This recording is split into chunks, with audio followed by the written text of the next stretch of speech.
Hey, it's the Scotch Test Dummies. We got another double hitter. Yeah, we're over at Scott's Bar. Old Ezra, 101, 7-year, early times, bottled in bond. What are we going to do? Let's test it. We're going to test it! Bottled in bond style, baby. Bottled in bond.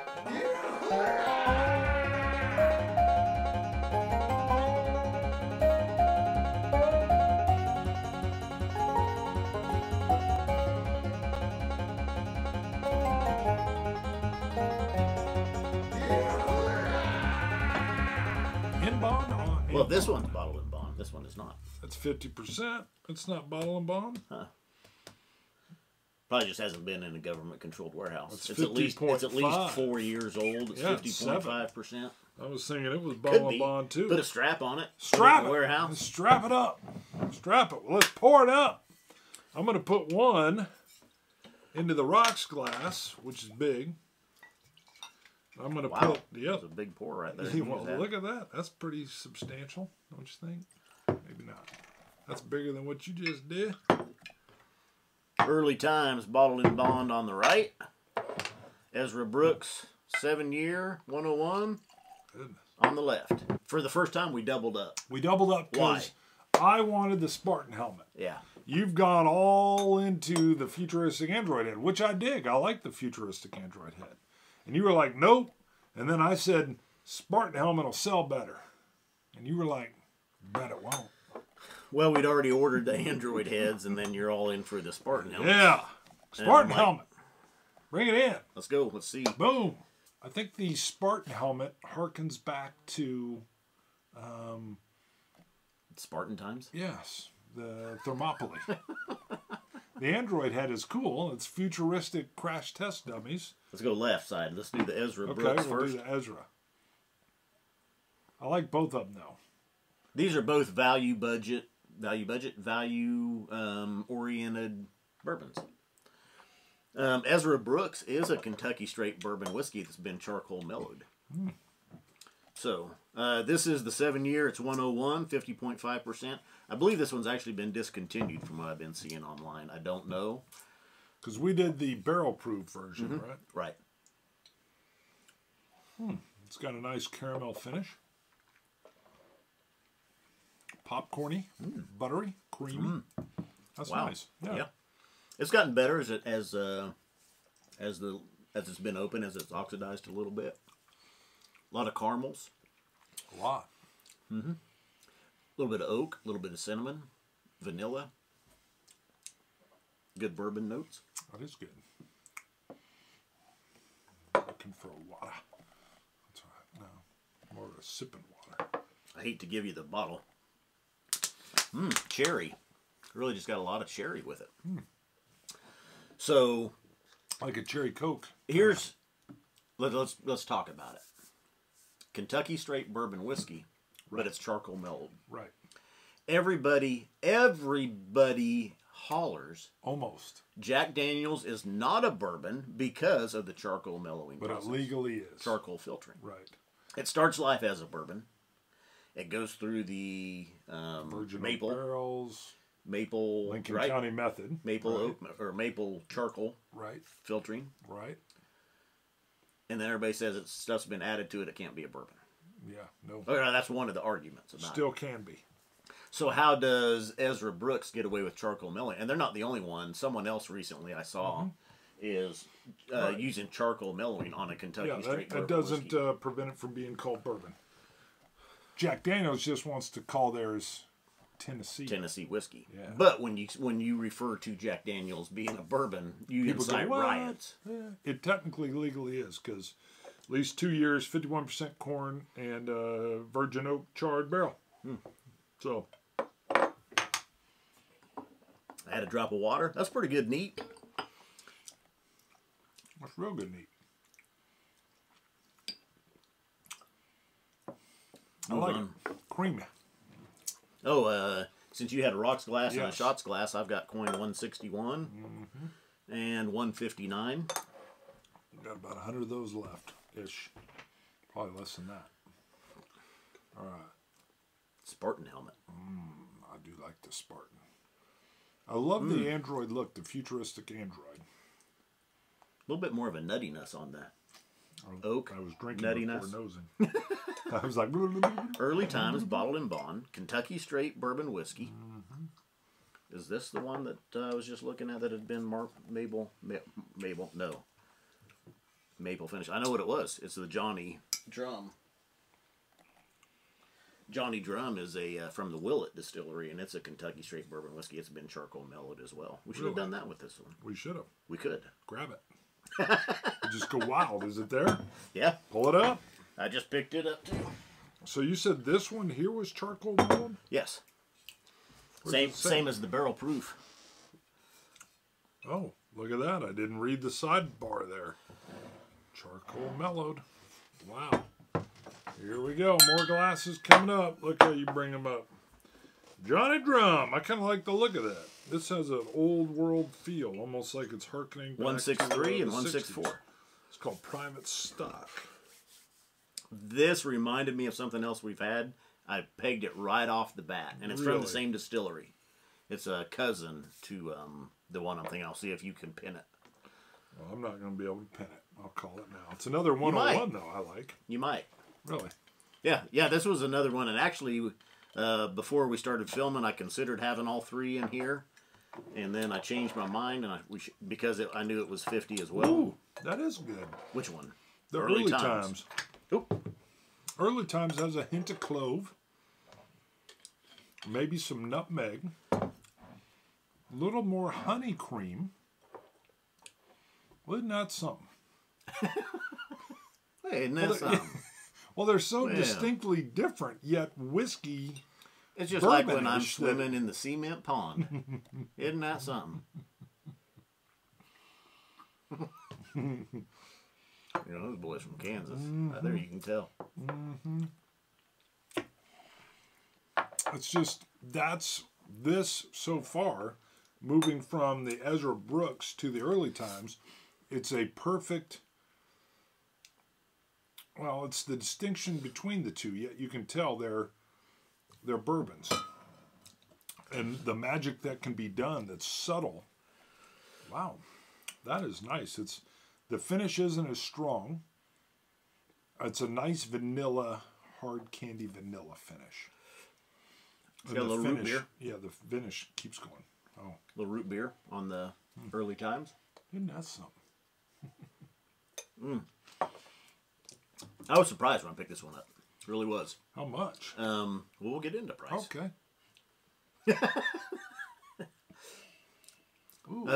Good oak. It's a little bit stronger. Not ABV wise, a little bit more punch to the palate flavor wise, you could say. It's a little deeper, a little darker than the Ezra Brooks.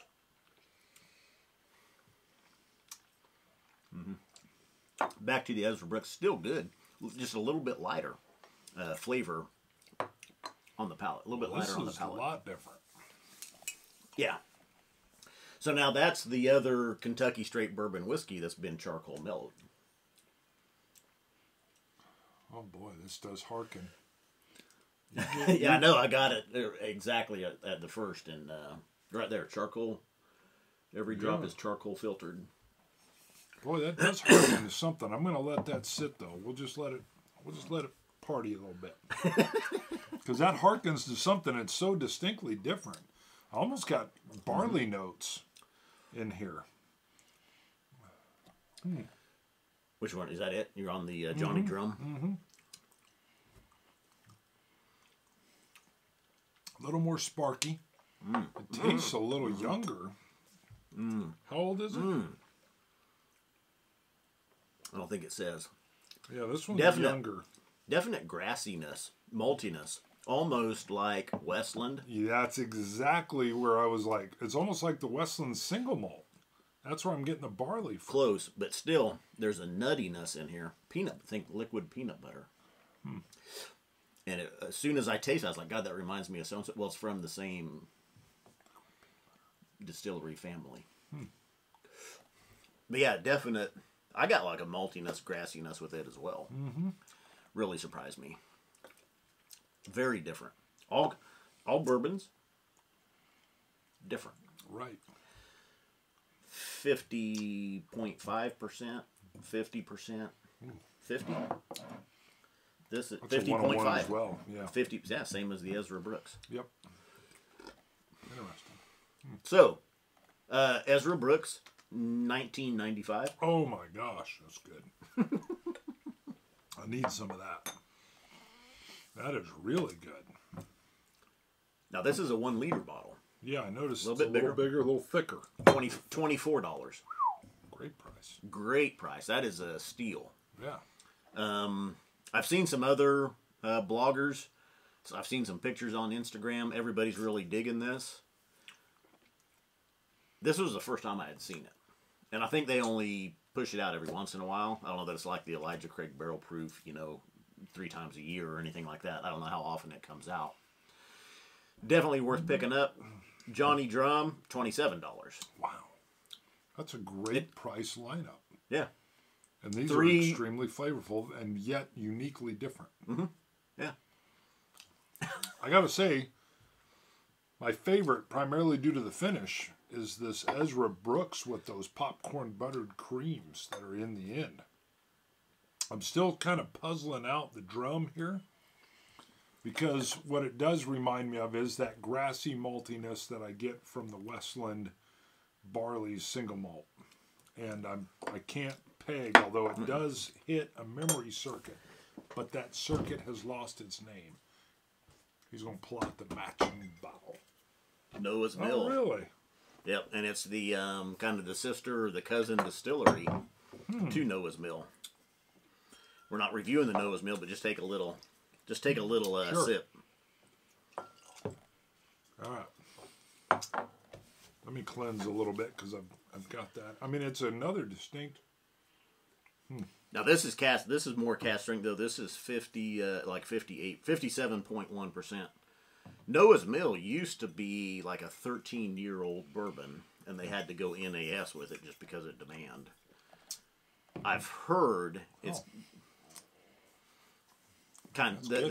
that newer releases aren't as good as some of the older ones. We've had this one for a while. Yeah. I think this is one. I get some floral notes and some wood sap.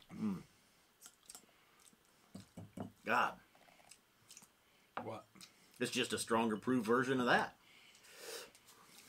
All that grassiness, maltiness is still in there, nuttiness, liquid I wouldn't peanut have butter. picked them out together. I wouldn't have. So, wow. I don't think you go wrong with any of these. Just try that. I mean, it's a little bit higher ABV because it's 57% compared to the Johnny Drum. But as soon as I tasted the Johnny Drum, I was like, oh my God, that's Noah's Mill. And Noah's Mill, I don't remember, it's in the 40s. So the Johnny Drum at $27, if you can find it. Wow. Yeah, that tastes like the same. Don't you think? I see what you're saying. The extra punch on this is. I see what you're saying on the on the grassiness, the malty grassiness that's there. It was the peanut. It was the peanut butter, the liquid peanut smoke kind of that did it. This is the strongest nutty butter. Yeah, I remember when we first had this, we were both kind of like. And the first sip of the Johnny Drum, I got the same thing. Take another sip of that. I'm going to go back to the Ezra. Anyway, the point of this video, though, is these three really value, budget, 50% or just slightly higher. 50.5, 50, 50.5, $20, $24, $27. Love it. But the thing is, though, too, I think the flavor profile, to me, follows that. I think this is the smoothest, the lightest. This one's got a little bit more in the flavor. The Early Times does. And then the Johnny Drum really packs it in there, but it's more of a maltiness, grassiness, peanut butter, walnut almost flavor profile. All worth it. All delicious. And how much is the Noah's Mill? I think it's in the 40s. I think it's around 45. That's not bad either. It's very distinctive and different. So, we should point out you've got some new shelving over here as well. You're continuing to expand. It looks good. You've got a wraparound look. One must expand. Which actually, I went back. I was watching. So I did videos on these shelves on how to build them. When I do this first section, I talk about how it's expandable. You did. And I've expanded on it twice. Yeah. And then even when I came in, I'm like, they're almost full. Yep. Even your latest expansion, it's less crowded, but they're basically... There's only one way it can go, and that's pushing it further that way in this room. Yes. So, yeah. It's, we'll see. Yeah, he's got... Because over here on this side are a bunch of books. We're looking at books over there. Although you could clear out some of those and just have some bottles stored there. Nice shot. Look at that. Somebody's winning. Werner Glass, the one glass man. He's already won. Coin number 258, cask 4. Nice. He's got it right there on the roulette. Is that roulette? That's roulette that on is the roulette. Table in Las Vegas. Wow. I'm surprised they didn't yell at him. What you doing with that chip? Yep. But he doesn't say where he's at in Vegas. Yeah. And I can't. I'm not he's a up Vegas high, though. aficionado. It looks like he's up high. Huh? That's a window that's looking out on what looks to be... Well, no, that's just like the plaza. No, that's just out. looking out in the plaza. Further out. Isn't that a window looking outside? Well, yeah, but it's just out into like the courtyard area. No, that's looking at the Bellagio. No. I can tell. I've been there. Yeah, that's what that is. Yeah. Well, it could be the Bellagio. Thank you. Yeah, he's like on the ground level. That's just like looking out into the food court area. I don't think so. Patreon shout out. Oh, yes. Lisa Sato or Sato? Sato. Yeah, you Lisa say Sato? Sato. I'd say Sato. Sato. Sato. You say Sato? I say Sato. Sato. She's awesome. Not only did she become a Patreon backer, but she was kind of, I was seeing her everywhere. Her comments were coming in. Yep. I think on that, was she on Facebook as well? Did I see something? I can't tell. I get so confused with comments and Facebook. How about a big shout out to John, I think it's Altemeyer. I don't know how to pronounce Altemeyer. I don't know. I would say Altemeyer. He's the big buyer. He just ordered a dropper set, 2 Glencairns, a shots glass, and 2 coins. Perfect. That's like the... Oh, yeah. He's like, I want it all, baby. Here's the nice thing with the dropper set. When we first got it, well, first of all, we were under assault because we were slopping in water from bottles like this. And we wanted a way to do a little bit more controlled. Well, we would have like a glass with water in it. Yeah, and it would blah. And we would go, we'd go, oh, I got this Johnny Drum here. Let me add a little bit of water to it. Don't ruin it. Don't ruin it. Oh, you're ruining the drum. And then people will be like, oh my God, did you see how much water you drowned it? You drowned it.